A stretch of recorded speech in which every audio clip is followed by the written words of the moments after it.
So Shruti, there's one more thing absolutely common between you and me, nepotism. So it's really just a toss-up. We were born into a nice house and there'll be one comment is like, fame defines you. Again, that's a problem because fame is one of the most fleeting, inconsistent things in life. I've never ever experienced any of this in my life, Shruti. I should say I'm a bit jealous of you because I was always I would say inside a golden cage. If I was told no without a reason, I would rebel. I would be like, why should I not do it? Till I'm convinced, I would stick my hand in the electric socket, In some female friendships, there is some sort of silent competition that comes in suddenly. No, it's there in men also, but they know how to evaluate. They have these things that they just figure out. Because I see men, they fight and then they just fix it. I've been in a band full of boys. I've been always around men on movie sets. Hey, macha, how you dude? Cool. And you'll think, oh, they get along. And then that person leaves and they'll be like, correct. Okay. Hi Shruti. Hi. First of all, thank you so much for giving me your time. Anything for you. Thank you so much. That's really sweet of you. It's just that I really don't want to give an introduction for you because I believe all of us know that you are a musician, you are an actor, you're a very multifaceted person. But if I am going to ask you, who is Shruti Haasan? What would you say? She's always changing. Oh, that's lovely. Yeah. Always evolving. Evolving therila, changing. Hopefully the evolution translate again, I hope. For the better. Hopefully as well. I believe, all of us, we have a stage when we are naive. Yeah. We chase very different things. And then after a certain point, we realize that this is not life. Say, for example, people think money can buy happiness. People chase a lot of things. They just keep running towards money, fame, materialistic things. And they think that, okay, once I attain this, there are so many of my friends who think that the day I buy a Louis Vuitton bag, oh no. I think at that point I would have achieved this in my career. Or, they believe in that. But of course, that is not the reality. See, I feel say in the case of your friend, if the Louis Vuitton bag gives her happiness and it's something she worked towards as a mini goal, because it's really just a mini goal. Absolutely. Something you wear or something, because these are not things that can define you. Yeah. These material things don't define you. Absolutely. Money can define you if you use it wisely, if you reinvest it into yourself, if you help others, then money can have a good positive definition. Yes. But otherwise, money by itself is just a moving object that comes and it goes. True. True. If fame defines you, again, that's a problem because fame is one of the most fleeting, inconsistent things in life. Absolutely. So what defines you is really how you feel and how you interact emotionally with the environment that you're put in. True. That's very true. So yeah, I think what gets you happiness is a very personal thing. For me, it's freedom. I believe what you're saying is exactly, true because, I am working only for the past 4 years. But oh, really? Yeah. Okay. Because my dad always raised all three of us. Right. Saying that, I work hard so that you can be happy in your life. I want you to be with family. I want you to grow your family. Right. And, basically he did not emphasize on the importance of being independent, especially being financially independent. He did not stress, he just never stressed upon that. Right. So once upon a time, while I was in this journey of hanging around only with women who were on the same journey as me, who were all having the money, and we're being homemakers. No offense to being a homemaker. But no, that's one of the toughest jobs. Yeah, it is. But it's just that I did not have anything to look forward to. It was just every day getting dressed up, going for coffee, lunch, that's all. So I can't even relate to this. I know. Now even I cannot relate to that. Right. I think, the word that you use, that changing, yeah. Shruti is always changing. I believe Maalica is the same. I believe we all keep changing, right? Yeah. So at that point, everybody who came for these coffees and lunches, they used to carry these designer handbags. And I thought, and my dad was very against, he's a person who was I'm not buying you any of this because this is crap. I'm not spending lakhs of rupees for a handbag. So, but I was so adamant that I wanted my Louis Vuitton handbag. So what is it with this? I know. So I'm looking over at my manager because we've had these discussions so many times because I think you're from a group of friends like that. She would tell me they just sit, Shruti, in Hyderabad and it's which handbag? And she's a very neutral person, but we went to an outlet mall in Chicago. Okay. And she was, I think because of her work discipline, I think her background's similar to yours. Now that she has work discipline, I think she understands the beauty of a beautiful discount. Yeah. So when she saw these handbags, I've never seen her so happy. So I'm always fascinated by this label driven mindset. So this was like about, like, I would say 7 years back. Yeah.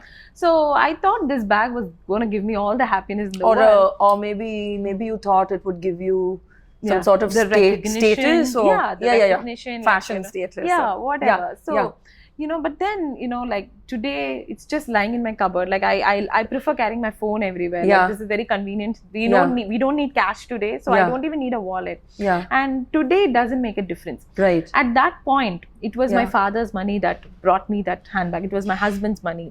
Right. But today, when I'm working hard on it, I'm like, even if I could afford one, like, I'm really not buying it, because I believe I realized the value of money over a period of time where I worked hard for it. Yeah. When it just came easily to me, I really didn't know the value. But now I'm like, dude, like, I really don't want any of this. And I think that's a great journey. Like, for me, it was the opposite. Meaning, I grew up in a mansion which had a bridge connecting one section to the other. But my parents were super, super strict about making our own bed, putting our plates and washing our own dishes, packing our own school lunches. Wow. So I've ironed my own school uniform pretty much every day of my life. Okay. We went by school bus. We were just regular kids at home. Oh. I was lucky to have maybe the first pair of roller blades. So my dad and mom would get me things that would be good for my growth, like a good cycle and a good roller blade, or they'd pay for music lessons. But it was never, and as I grew up, like, I think me and my sister were the last people to get a cell phone on planet Earth. So they were just pushing it.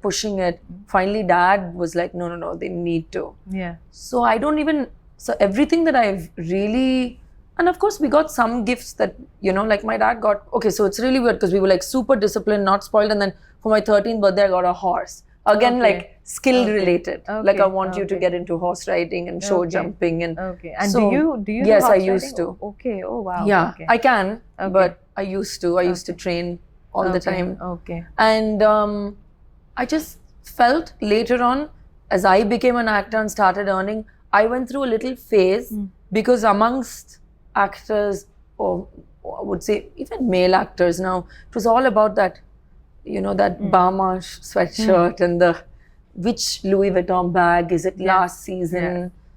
And so I think for a very brief period when I was in Hyderabad, because of some of the people around me that time, they're like, but you're making money, why are you carrying a Aldo bag? I remember that so clearly, and I was like, because I like this bag. Yeah. And I like backpacks, and I like video game and cartoon characters. So I just be like, maybe I'm supposed to. I went through that hero and dressing phase and addressing these things I'm supposed to do. Then I was like, this is just So you did slip into that 100%, but maybe 6 months. Yeah. Okay. And I was like, this is just not me. Yeah. And who knows, Maalica, maybe if I had liked it, I would be spending. True. I could so relate to it. My dad did not spend so much on, skill related stuff. I mean, he made me join so many music classes. There you go. Which I would agree, but, I was like far away from music. Right. But the thing is, when it comes to spending money, he made sure that we all knew the value of money. He made sure that the school I went to had people from all walks of life. Very important. A very inclusive environment where you get to grow up with everybody. You know what life is. Yes. So, and even regarding phone, I think it's the same for me. Yeah. I mean, at least I got lucky by my elder sister, like, she had it. She used to beg my dad even after going to college. Really? And the first phone that was given to her was a second-hand phone. Really? He was like, I'm not buying you a new phone, like, have this. So, but I do think this discipline and also I believe that especially when you have a wealthy background, yes more yes because it's easy to Yes. Yeah. But you know what, Shruti, nowadays, now that I'm raising my 4-year-old daughter, it's just that, we learn a lot about manifestation. How do you talk to yourself and how do you love yourself? Yeah. How do you, train your brain in regards to abundance and all of that. So, when I study about that, I'm a little confused on whether what my dad did was right or I think everything is an in-between balance. But where's the balance? The balance is, I feel that, like, my mom was so paranoid about us getting spoiled that even if I needed a new school bag or a pencil box, I'd have to wait for it. And that's the one place I disagree with her, because of that now I have a hoarder's mentality. Exactly. Do you get what I mean? Yes, absolutely. I know her intention was to be like, Ketorna kuduthu kudadu. Yeah. But we were very disciplined kids like that. It's not like, Mommy, I want, it was more like, okay, I want a new pencil box because this one is coming off on this side. Or, okay. Or I want this new bag because the straps are hurting my shoulders. But maybe we would also have wanted it for a new design. No. Oh, I had wanted for a new design. I really wasn't that kid even. Okay. I really wasn't. Okay. And I think she was so worried about giving everything easily because of, whose kids we were. That in the future I started to feel, maybe when I have kids, I'll just have a discussion. Think communication. Yeah. The yes and the no doesn't work. Definitely didn't work on us and certainly won't work on the generations to come. Absolutely. Everything needs to be explained. Absolutely. I would be like, why should I not do it? Why? Explain why. Until I'm convinced, I would stick my hand in the electric socket, I think a conversation and understanding the motivation. Yes. Yeah. And now that I can see that your parents were very strict, even I come from a very strict upbringing. So it's just that, how do you think this has helped you, and where do you think this has actually created a mess in your life? As you. I wouldn't say a mess, but I would just say, like, you tend to be like, if I like one skirt, I have a psychological thing of, I like it, what if I don't get it? So I'll buy 3 in different colors. It's hoarding mentality, basically. Yes. And I know a lot of people in my generation who have this, especially women with makeup, you just tend to be like hoarding it. Almost like someone will stop the supply of lip gloss on planet Earth or something, And I feel that, and I also feel in my life as a person, even as a kid, if I was told no without a reason, I would rebel. I would break the rule. And I think if I was just maybe spoken to a little bit more why it doesn't, and I have to be convinced. So when you're saying that maybe if I had spoken a little bit more, but the thing is, don't you think it is something our parents should have initiated in a better way to us? No, the parents speaking. Yeah. And I think they also came from the generation where no means no. Absolutely. And today I see, like yesterday, I spent the whole day with one of my best friends from school, Neha, who lives in New York now, and her 2 kids who are tiny, and they're tiny, and she could just say, no, don't do that because you're going to fall. But she explained why they would slip and why they would fall, and everything was a conversation. Yeah. So they ended up listening much more than any kids I've seen. Absolutely. You know what I mean? I understand. So I think it's just a generational difference. But having said that, we'll make our own new mistakes. Absolutely. Yes. And then our kids will be like, but my mom did that and I wouldn't do that. So that's the journey of life. So Shruti, there's one more thing that's like absolutely common between you and me, and that is nepotism. Yeah. So people say that, oh, she got lucky. And I think we did. We were born into a nice house. Yes, but we also did our way of work. Like everything, success doesn't come easy. Everything is hard work. Yes. Like we do work for it. Yes. But there are days where people think we do not do that. We just got lucky. Like luck is the only thing that played a role. So what is your? What I've been here for like that? 15 years. Yeah. And there'll be one comment is like, the one only because of the parents, as if. Yeah. So it's, it's not just against nepotism. First of all, I want to say we are lucky to be born into the homes that we have for a number of reasons. Yeah. And maybe we're unlucky in some ways compared to other kids who weren't born into these homes. So it's really just a toss-up. But acknowledging that luck and acknowledging the luxury we grew up in, if we don't acknowledge it, it's not evolved of us, number one. Yes. Number two, entering the industry, I know that the Haasan surname opened the door. I know that there was an interest in me because of that. I also know that nobody liked me after my first film. So they just thought I didn't deserve it. And truth be told, I didn't value that opportunity. I was not ready psychologically, professionally. I had never trained as an actor. I'd only been a musician and on stage. And I think that took me through because of that discipline. Thank God I had that. And after that, I spent the rest of my career fixing that for myself. And I know, hand on my heart, I always say this, neither my mom nor my dad have ever called anybody and said, please give my daughter this chance or give her this role. Or I've had to do this all on my own, and there's been some days that have been truly scary because I've also been financially independent since I was 22 when I left Appa's house to start filming Luck. So it was quite a bit. So what happened when you left Appa's house? Yeah. What happened? Like, did you come with like, okay, I'm going to take this much of money and then from now on, I'm going to take care of myself? Or what did you do? You just came out and then you thought like, you'll just figure it out? I had been living in America and I'd got a lot of freedom and I'd become used. And that's the thing. Freedom is the one thing that really drives a lot of things in my life. And a lot of people may feel, oh, you should have done your career this way, you should have done this is how you should have behaved. But I don't feel freedom in those things. And my freedom is like super important to me. I think that's one of the reasons I'm also really petrified of marriage is because not of a lovely partner, but what society's pressures mean, you know, that change our equations with people.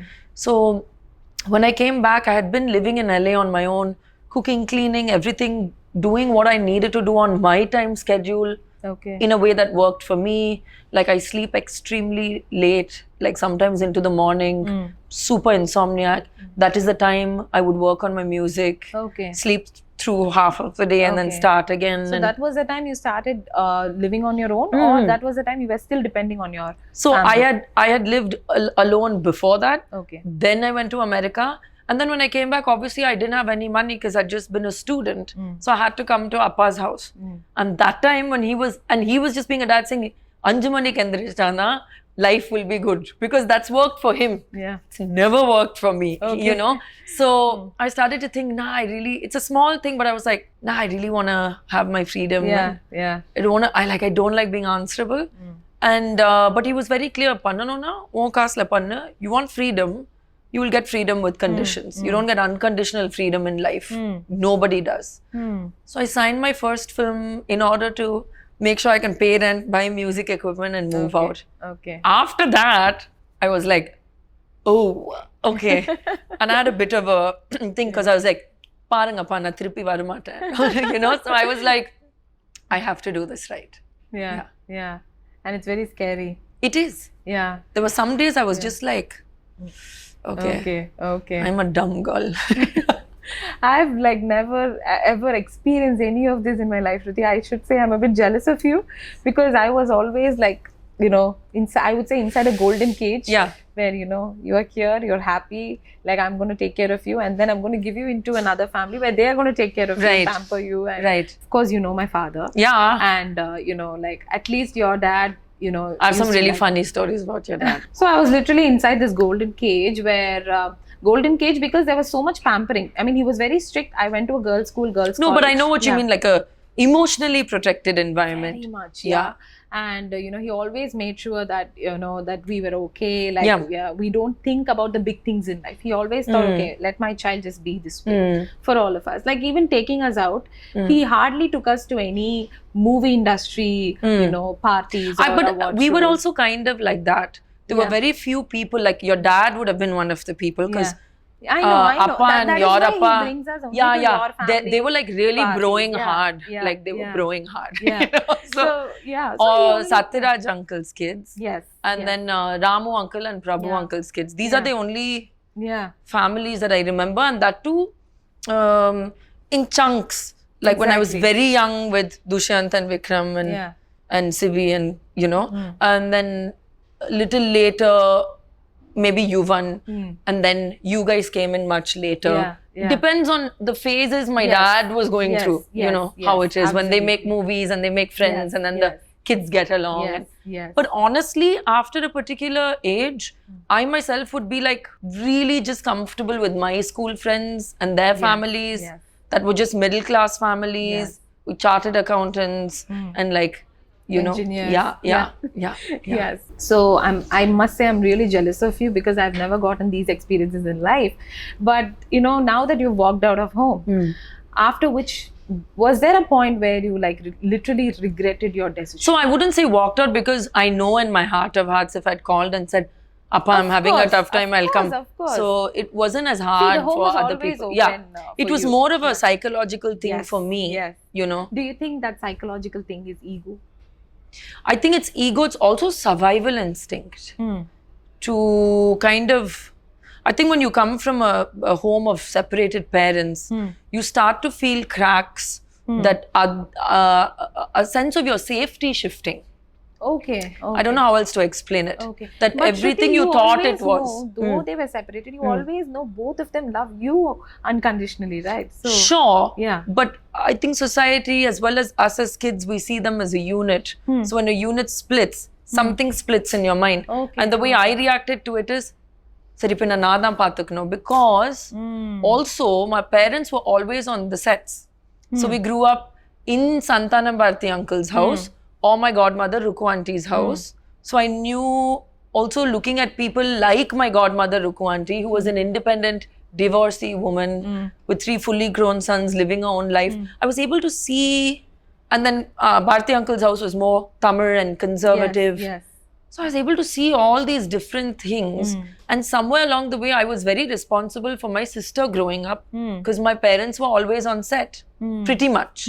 So that sense of na pannano, and I didn't understand obviously financial ella enna andha vayasula theriyadu, but na pannano solradhu naanga correct discipline mudichidno well. Especially when you have a younger sibling, you have a younger sibling. Yes. It's something ingrained. I think when we have a younger sister, we turn into mini mothers. 100%. We think that we are responsible for their 100%. life. Like if, 100%. Like, and we also have this thing where, okay, I've made mistakes, I've fallen down, but you should never fall down. Yeah, and we also today, now your younger sister's older. Yeah.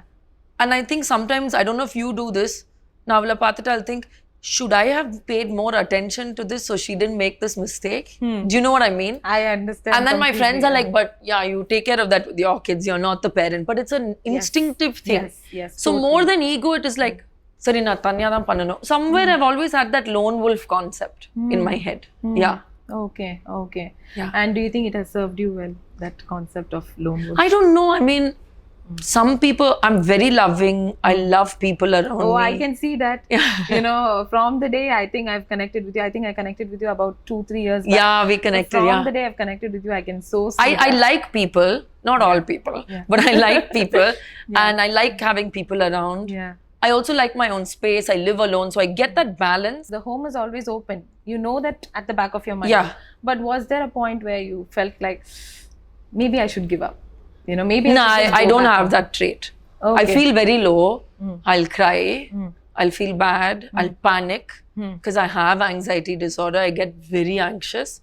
I've now worked ways to go past it, but I don't know why I always feel so much faith in God and that I'm ready to take the lessons. Okay. And I try and learn from the lessons. Not always. I'm pretty stupid, it turns out. So, So when it comes to faith, no, but I try and learn it as a lesson, and I know iduvum kadandu pom, like this too shall pass. I really believe in that. And I believe in one thing, and that is every single time you hit rock bottom, it's just that you come out of that much stronger. The number of times in this career, people in the beginning were like, அவன் ஏன் நடிக்க வந்தா இப்ப முடிஞ்சிருச்சு அவ போலாம் பின்ன நான் கிளம்பி பிரேக் எடுத்துன்னு வரும்போது திருப்பி வரும்போது அவன் ஏன் வந்திருக்கா இப்ப வேலைக்கு ஆகாது ஓ இது வேலைக்காச்சு அடுத்தது வேலைக்காவது so suddenly I realized hey, you know what, none of your timelines about anything applies to me.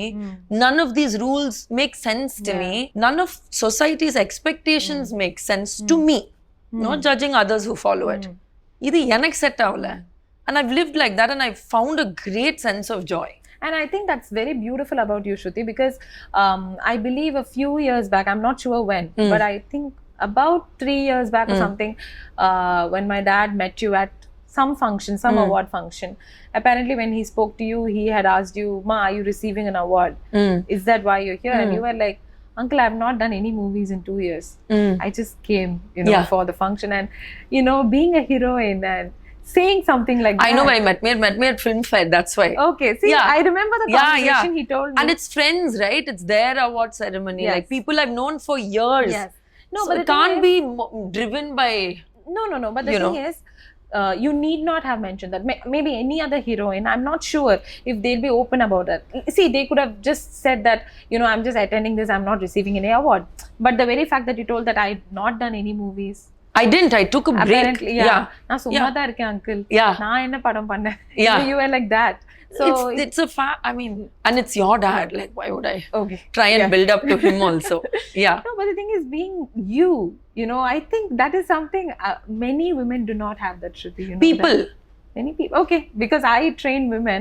People, particularly, there's something, and especially with social media, there comes this thing of posturing for this invisible audience all the time, making narratives in our own head that sometimes we only start believing. So we merge the line between who we are and who we really appear to be. We want to project ourselves, and actually what is your deep desire? So I think my big problem is people are like, "Oh, Shruti, you're real," and that sort of thing. My problem is I only act when I'm paid for it. Like, that's my thing in life. I'm not able to. And so many times, like, my manager was sitting here, will be like, "Shruti, this person, maybe don't say what you feel." Like, okay, I'll try. I don't head out to offend anyone in the morning, but I'm a bit like sarcastic in my humor, and sometimes I just be like, and then I get into trouble. You've brought a house in London. Yeah. Oh my God, Shruti, are you like serious? Oh my God, that's awesome, dude. Thank you. Like, it's my favorite city, and then I grew up in Bombay, so I wanted property in Bombay. Wow. But I have to say, like, I'm not the best at financial management. I'm learning much more about it now, like smart investments and what it means to have equity partnerships and stuff like that. I would say most of my money, I don't know where it went. So I'm learning now. Okay. Got that. Many, because I focus on women, I'm going to say women. So many women, they belong to very big families. They have a lot of money. They do not have their own financial independence. I mean, it's not their money. It's the family's money. And accumulated, like, combined wealth. Yes. Yeah. And somewhere, many of them, they themselves believe that they don't need to be financially independent. Have you noticed that? Like, they just don't realize that. They feel like, all of my female friends work really hard, and none of us have this luxury. Okay. I have a lot of friends who feel so. And I believe, so even I was one of them. Like I told you, right? Like before 4 years, I was one of them. Where I really thought, I have everything. Like, I have my home, I have my money. Like, even if I'm going to lack in something, my dad is always going to be, I think it's nice to have that sense of security, but I think it's extremely important for women to have financial independence. So I have started seeing financial independence only in the past 3 years. Yeah, it can be from the smallest thing to the smartest thing to a startup to, And what I have seen is that financial independence has given me more confidence. 100%. More and assertiveness in your life. Yes. Once upon a time, if anything bad happened in my life, anything went wrong, like for all of us, there are moments where something goes wrong. And at that time, if I face anything that was bad, I broke, But now, even now, I do break. But the thing is, I keep reminding myself that this is not me.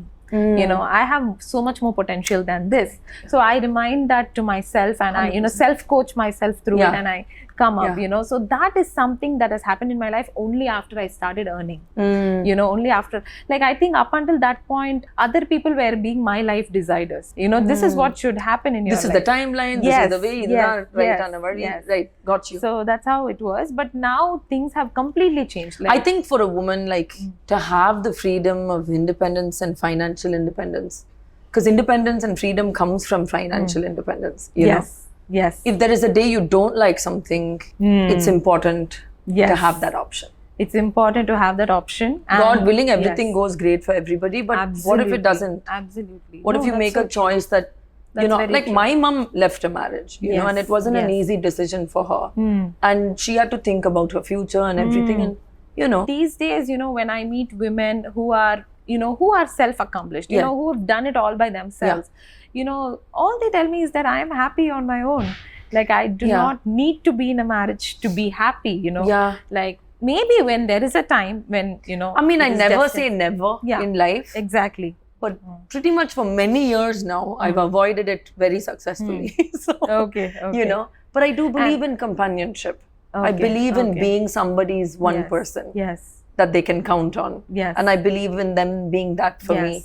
Yes. And I think I've seen a lot of marriages that don't have that. I don't know if that makes sense. No, it does. It does. Yes. Absolutely. Absolutely. Shruti, in your life, when is the time where you have felt like, I've like hit rock bottom? I think when I'm professionally not sure what I'm going to do next, I always feel very anxious. Like I feel very like, what am I going to do next? But I can still overcome that. I think my rock bottom was when I actually suffered proper heartbreak, because I realized there was no way for me to fix it. In a professional thing, you can change your approach. Absolutely. You can change your look. You can change the way you perform. You can. So it's you. And then there are other variables where you can kind of work it out. Yes. Few things will be in your control. But with a person who doesn't love you right, there's nothing you can do. And so I think the first time I experienced that, and it's been only once, honestly, that level of heartbreak, that was like the worst thing I've experienced, and it shook everything else. Yeah, which was weird, because I didn't think after being so independent and so away from all these things that it would affect me. Okay. Yeah. And what did you do to fix yourself and bring yourself back again? I went through it really badly first, because I realized that I'll have to go through it. That's very important. I couldn't go around it. Yes. I couldn't avoid it. You cannot be in denial. No. That, I'm stronger than this. And it was with a person who was not conducive to healing, working around that and knowing as a woman. And this is something I tell women, like, sometimes you have to draw the line very firmly and stick by it even for yourself. Yeah. Not maybe this time he didn't mean it. That thing that we do so well as women. Yes. And then one day, it's not ego, it's self-preservation. Yes. To say this much and no further. And it's very difficult. So I went through it, drew the line, and then really never allowed myself to let myself get to that rock bottom again. Got it. And, I personally have this one problem, and that is anything that goes wrong, I immediately blame myself, Do you think you have anything of that sort? You just don't blame yourself? Okay. Because I have this thing where every night I practice gratitude. Oh, I do. Lovely.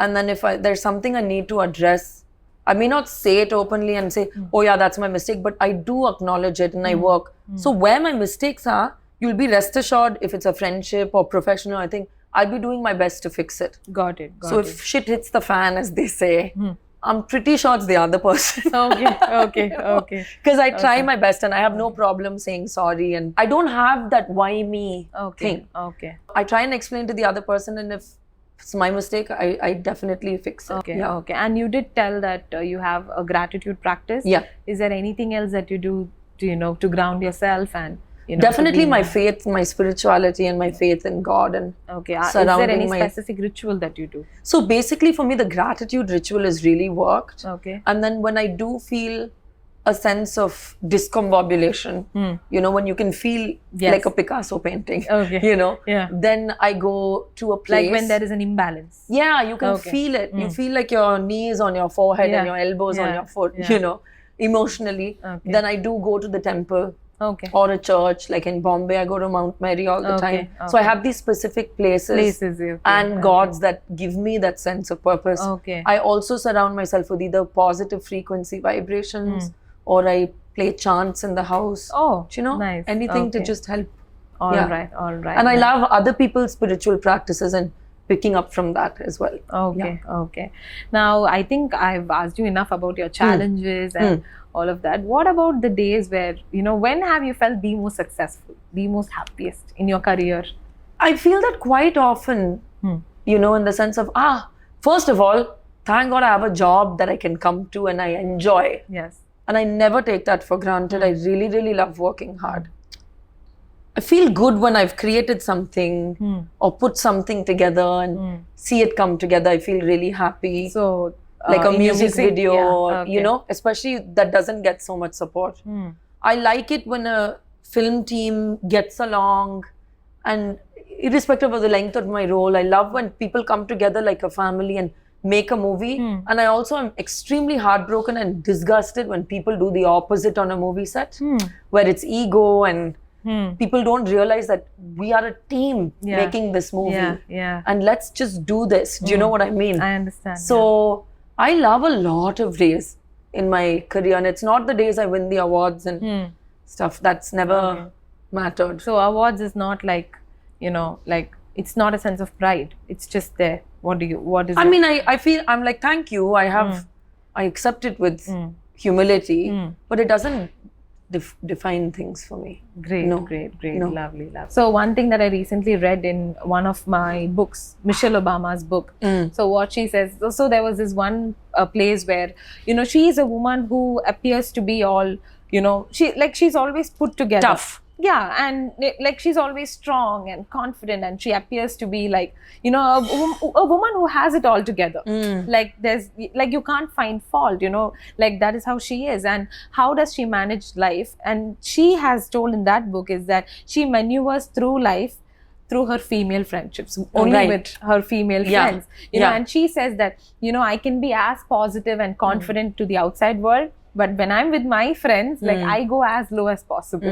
You know, we just go so low, and you know, if we want to be negative, we'll be negative. If we want like be, you know, bitchy, and if we want to curse, just bring it out. Yes, we'll do that. And then once we're out of it, we're again back to you know, our lives. And also I don't think so, like at every point of life, you know, the same set won't apply. But then there is this old set who misunderstand us for that. Like, my old set is only understands me the most. Oh, lovely. I mean, not your school, whoever came in between, but then you kind of like, you just frizzled away. Correct. It was not intentional.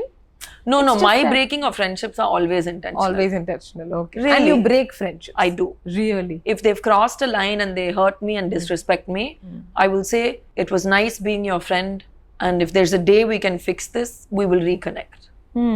I have no problem doing that. Okay. But they have to really cross. You know, like how bros have a bro code, there's like a sisterhood code. Yes. And if that's broken, I'm quite clear. Okay. Because I can't be fake with my friends. I understand, but there's something like, you know, what I do is that, you know, I don't want to break anybody's heart, so I just slow ghost them. I think that's worse. Yeah, it kind of I'll just say, like, you. listen, can we talk about this? And, you know, and you can call me whenever later. People who are ready to talk about it. And I'll say, if you want to talk about it later, it's fine, because I've also gotten back some of those friendships. Oh. Where they've come back to me 2 years later. Okay. And said, Shruti, you know what? I'm in a different phase. Hey, even I'm in a different phase. Let's talk about this. And that's a really strong female friendship. That's true. That's like a beautiful female friendship. Yes. Yeah. And having female friendships is like, so important. I think that's your survival kit. I think good women around good women is the best thing. Yes. And I think that is something beautiful about, you know, having female friendships. I don't think men have that kind of... No, they have beautiful friendships as well. Oh, really? Yeah. Okay. And also, 2 of my best friends are boys. Okay. And then there's stuff... No, I'm talking about... No. Boys having friends So, because who are boys. one of my best friends... We know each other since kindergarten. Okay. So because of him, I get a peek into the boys' friendships. World. Okay, that world. And they're amazing as well. Okay. Sometimes I feel boys are better at sticking up for each other, and women need to learn more from that. Absolutely, because I think there's this broness with them. Yes, absolutely. Because in some female friendships, there is some sort of silent competition that comes in suddenly. No, it's there in men also, but they know how to evaluate, and they have these, you know, things that they just figure out, which I've noticed. Okay. I think all friendships are important, and I think that females need to be better at supporting each other. Yes. And because I see men, they fight and then they just fix it. They're just like cool with it. Yeah, next Saturday they're watching cricket and having beer again, and they're fine. And I think one beautiful thing about them is that they do not, you know, talk behind the other friend. Oh my God, no! Men bitch the most. Men bitch much more than women. Be the only girl sitting in a room full of boys. Okay, I've never done that so many times, because I've been in a band full of boys. I've been always around men on movie sets. Okay. There are so few women. So do they gossip about their own friends? Half friends. Not their bros. Exactly. That's what I'm talking about. But they'll have that, hey macha, how you dude? Cool. And you'll think, oh, they get along. And then that person leaves and they'll be like, Okay. Oh, so you're not friends. Okay. Whereas women would be like, hi, how are you? Yeah, nice clothes. And everybody in the room knows we don't like each other. Yes. Do you know what I mean? Yes. So I've really got no clue about this because I think the only man I've seen in my life for the longest is my dad, followed by my husband. Only, like I told you, girls' school, girls' college. In my family, I have no brothers. So I can't even imagine. I played cricket with the boys, kabaddi with the boys. Oh, and today I coach women. Yeah. So actually, everyone comes with their own narrative in life of how certain things go. So it's different. Yeah. Okay, and this is news to me because, I've not seen my dad talk about, he's always praising his friends. Sure. But, okay. I'm sure you know who your dad doesn't like. Yeah, but it's just that he doesn't keep talking about them. Correct. Yeah, he just tell that, this happened and that's it. Correct. Like I don't know the whole story. Correct. But when they meet, there's no way you think your dad doesn't like him. Yeah. With women, it's just... It's on the face. Isn't it? Especially, I think, Shruti, you look like a very intimidating person. Not from, this is behind the scenes. So behind the scenes, when I saw you, I was like, wow, Shruti can be like on the face. So, I'm just meeting you, Shruti. Let's not talk about whether we've met, in award functions, in birthday parties. At that time, we've not had conversations like this. No. Yeah. So this is the first time I'm properly sitting with you for a conversation. So what is intimidating about me? Please clarify. I want to know. So I just can't be you just told them stop, don't come here and things like that. I cannot do that. I'm helping you only. I understand and I'm really thankful. But the thing is, if I was in your place, I would just say, Sanjay, can you go and do this? It won't happen. You have to do things yourself. So you're saying Sanjay will not do it? Mostly no. Okay. What I've realized in life is if I want something done, I pretty much have to do it myself. Okay. Yeah. Okay. So and you did mention to me that, Maalica, I'm really not intimidating. I'm really chill. That's what you've told me. I am, I think. Yes. So like this, are there any assumptions about you that many people will be like, "Neenga ipdi irupinga naanga edirpaakave illa." Okay. What did they think? I don't know. Some people say intimidating. Some people say Kamal ponnu ipdi irupanga. Heroine ipdi irupanga. Ungala paatha verum English la dhaan pesuveenga. All different assumptions. Okay. And I think once they get to know me, they're like, okay, she's just on the face. Yes. The one thing you know for sure with me is what you see is what you get. There's really no agenda. Yes. Yeah. Yes. I don't have the time. Yes. And I must mention one more thing is that, anything I've texted you, you've always instantly replied. That's my OCD. Okay. I don't like having unanswered messages. No, but the thing is, you could reply. There's an OCD, I agree. But I think there's also that heart, which is of course. Okay, I know this girl. I get so offended when people think it's okay to leave me on read in their messages and not reply. It genuinely offends me to the core of me as a human being. So I would never do that to someone. Okay. Yeah. Okay. But see, come on, if someone is really busy. Yeah, then I still make the effort. Okay. That's how I've maintained my friendships as well. Just because they'll be like, Shruti's the actress, she must be on set. I don't know when I can call her. When I have the time, I always keep in touch with the people. Especially my friends. Okay. Yeah, and also anybody who knows you will also know your schedules. No, even I don't know my schedule. Okay. Keeps changing. You're looking over at my manager. She's the only one. And some days even she doesn't know. I say, what's happening? She's like, no clue. I'll get back to you. Okay. So, Shruti, what is your next 5-year plan? No plan. Okay. Just work. Okay. Get just happier, healthier. Yeah. Waking up, doing your thing. Yeah. Okay. Being open to opportunities. Okay.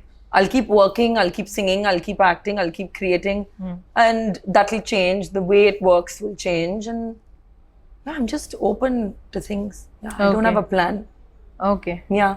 Going on about life without a plan, does it feel like, you're on an island or something, or it feels completely Every time I've overplanned, it's always blown up in my face. Okay. There's this joke don't tell God your plans, just to make him laugh because he will. Okay.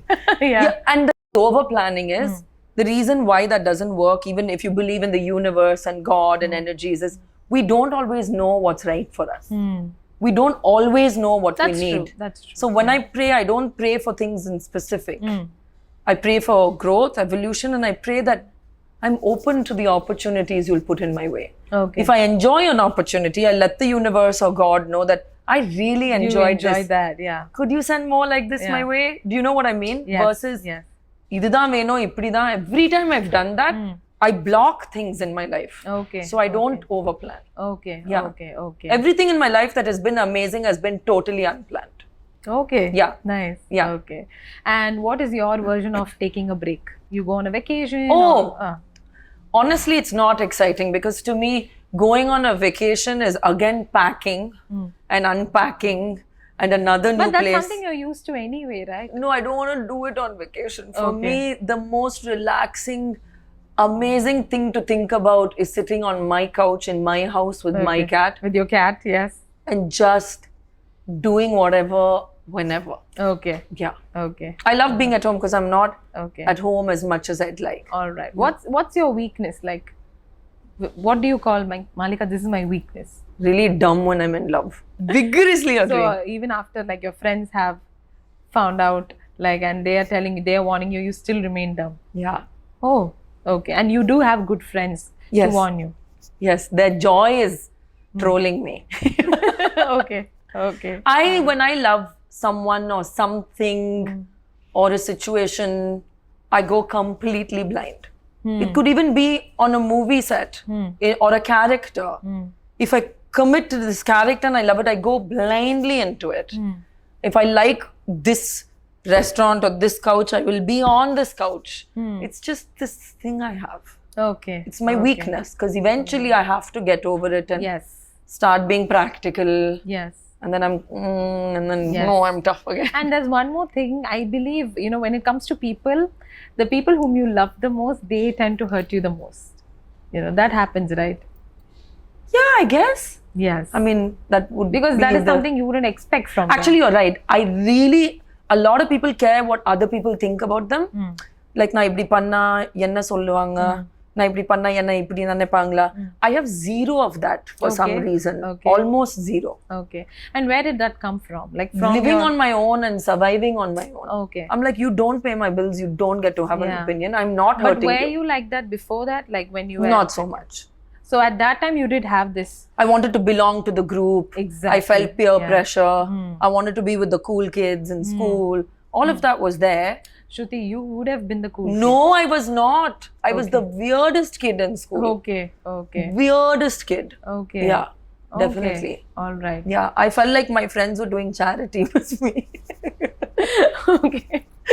All right. So, you transitioned from being that person who wanted to belong to now not giving a damn. Yes. Yeah. I want to belong to the right set of things. Yeah. Yeah. And even now, I don't think so. It's like you want to belong to the right set.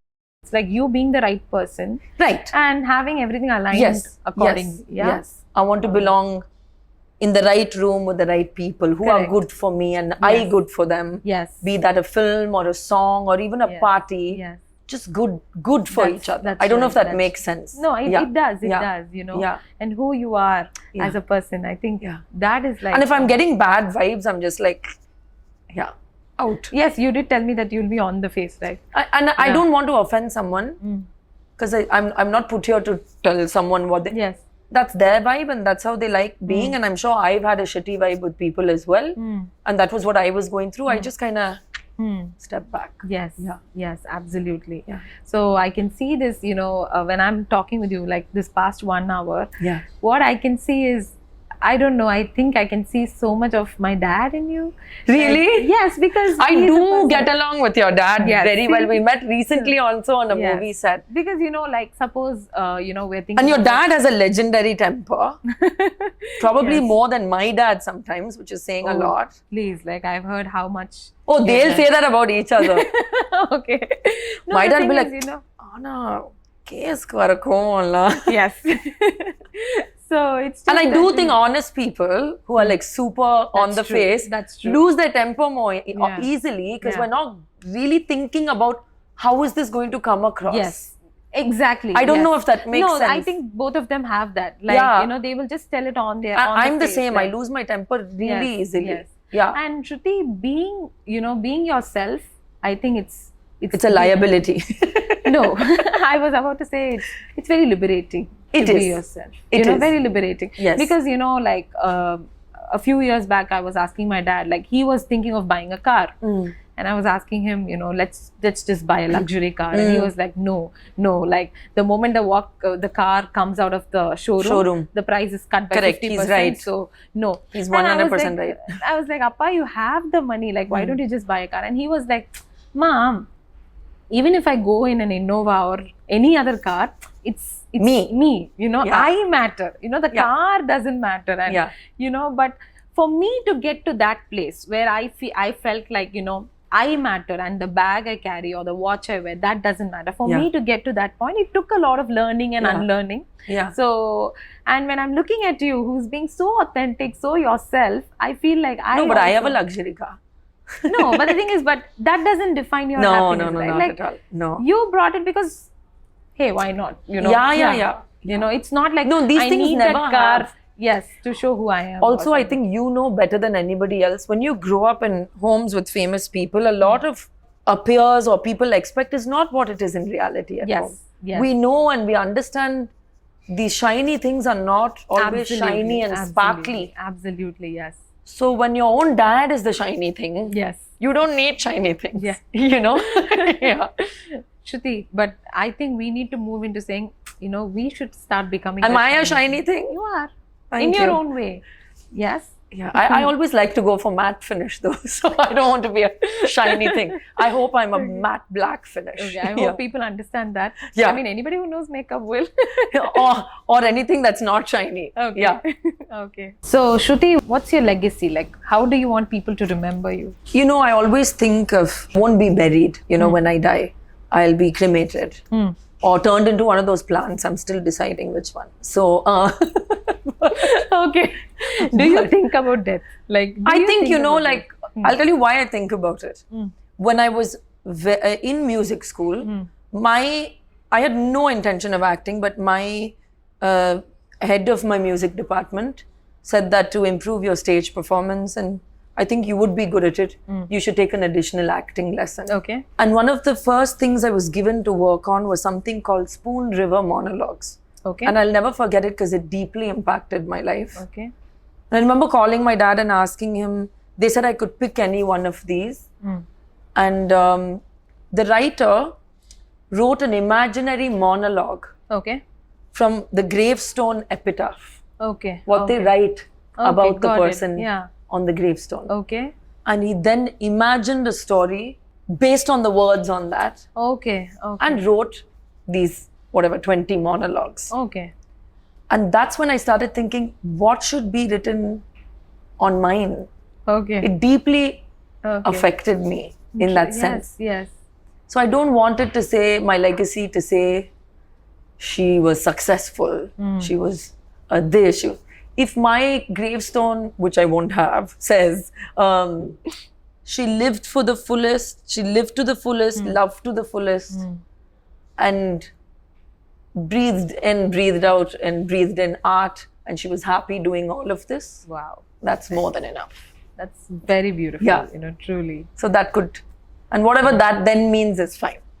Yeah. Beautiful. That's really beautiful because, from the beginning of today's conversation, when I was about to ask you this question, I thought you were going to say, I really don't care what people are going to remember me as. I do care. I do care. I mean, I don't care if you don't like me. Yeah. But I care a lot if you do. Great. Yeah. That's really beautiful. And I think, one of my friends who recently went to acting school did tell me that, when you go to an acting school, more than you learning acting, something changes inside of 100%. It does? Because I never went to acting school. I went to music school and that itself broke me open a lot and made me a singer-songwriter. Okay. And, it was very vulnerable and you feel really, really very exposed in front of people. But I think it was before Singham 3 that I realized I had never trained in acting ever. I'd only learned on the job and I'm one of those people, there are people who can not go to film school and be amazing filmmakers, not go to acting school and be amazing. But I'm quite academically driven in the sense, if I'm given an example in a project, I'm very, very diligent and I do show results. You know, my brain works like that. If there's a step-by-step process to go about then I really enjoy it. So it was only like a little before Singham, through my friend in London, I got my first personal acting coach who had been acting coach to a lot of amazing actors in England and Hollywood. So I decided I could afford it. So I parked myself in London in my break, and every time I had a scheduled break, I would go and actually just get into Arthur Miller plays and Shakespeare and everything, which I loved, you know. And so that time I changed completely. Wow, it just broke me open. Yeah. Beautiful, beautiful. Shruti, is there something that you want to tell to young girls? I don't like giving advice. Because, you know, I think we all know what advice applies to you doesn't apply to me and vice versa. And I think it's the only thing I would say is that just spend a lot of time and love and compassion on knowing yourself. And the more you do that, the more life starts to make sense. I also think, as much as I'm like, I don't care about society, I'm very, very sensitive to the fact that I live in the society. I'm a diligent, you know, civilian who's paying my taxes and being a certain way. Certain things that work in London don't work here in Chennai, whatever. And I do believe that, especially talking to people in your audience who are Indian women, I think we have the greatest blessing of having so much culture and tradition and heritage. And also just the pace of modernity and financial growth and everything happening together. That I think one of the most challenging things to be right now is a modern Indian woman who knows her roots and knows her future. And so navigating that only comes from being really, really good to yourself. Like, and I don't mean I am the best. No, I mean, I understand. Saying, okay, today we had a bad day. What's going on? How do we, you know, the internal dialogue has to be so strong. And I just have one last question from what you spoke. So you spoke about you know, acknowledging what we're going through, knowing where we belong and not taking it for granted, but at the same time, you know, going for what you want and all of that. What do you think about therapy, going to therapy? So I'm a huge advocate for mental health. I've spoken about it, and I faced a lot of backlash when I spoke about it because a lot of people still don't understand it. And the sad thing is, you know, your mom loves you, your dad loves you, your siblings love you, and they listen, they'll give you help. But it's a simple example. If you went to your mom or sister and said, I have a fever, the first day they'll give you something warm to drink, maybe some kashayam, something, and so the next day they may give you a paracetamol. But the third day they will take you to the doctor. So why is it different for mental health? It doesn't speak less of us or those who love us because we're not trained to deal with that. And if you ever feel an internal roadblock, the smartest thing to do is get help to clear it. Absolutely. If you've put on too much weight after pregnancy and you can't lose it, you're not going to say, I'm not going to go to a trainer, I'm going to do this on my own. Why would you do that? There's someone skilled to help you do that. You know, so for me, removing stigma around mental health is huge. It's a huge part of what I talk about. I've been to therapy and it has greatly, greatly positively contributed to my life. Absolutely. You know, especially, you know, we go to therapy not when we feel great, but mostly when we are broken, we don't know what to do. So at that time, you know, when you go to therapy, it will give you some sort of clarity. It will get you to having hope. You know, that things will get back on track, you know, because sometimes we lose hope, though we might have a lot of faith and all of that. When we are broken, you know, when our emotions are low, you know, it's just that we are just like, we are struggling to even run through the day. You know, in fact, you know, me being a life coach began with me taking help. I think those who are broken and choose to heal make the best healers. And I think that applies to me. And again, there's this problem with social media and healing, which makes it feel like glow, namaste, aligned, everything is perfect. And it's not. It's really not. It's crying. Healing is also knowing that you'll go through things again and you'll have to start again. You know, and that. Absolutely. That's very true. You know, I think, you know, when I was broken and I feel everybody literally gave up on me. Yeah. And I mean, I don't want to sound like a victim complaining that everybody gave up on me. No, but you didn't give up on you. Yes. That's the most important thing. Yes. That's And when you stand alone and it's fine. Yes. You know? Yes. Yeah. I mean, I had people to physically help me out. Sure. But nobody got what I was going through. So that is when, when I took help, I became better. Yeah. That was a time I realized that, okay, there's something like this where, I could go and I could feel better. And they're so good at their jobs. Yes. Yes. So they help us process it. Yes. Yeah. Yes. And that is why I wanted to do this, to become a life coach for women. Yeah, be that's there amazing. For them. Yes. To give back in the same things that helped you. Yes. Absolutely. Yes. And in some ways, when I heal somebody and they come to me and they tell me that, you know what, Maalica, this happened, and, after you came into my life, that happened and all of that.